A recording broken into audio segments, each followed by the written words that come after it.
哇，这个590的 K3太神奇了！我在里面坐了这么长时间都没有发现它竟然柴油哎，才590，15登录的还跑了13万多公里，前车主保管的真好，就是我们就走这种台阶儿，就是走这种减速带的时候，哇，这底盘好安静啊！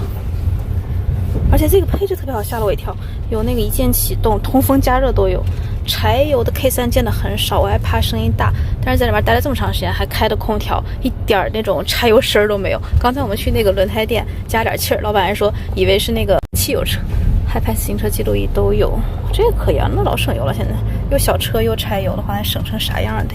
哇，这连方向盘加热都有，2排我看2排都有座椅加热，我的天哪！一般连 K5都好多没有座椅加热的，这个500多的竟然配置这么丰富。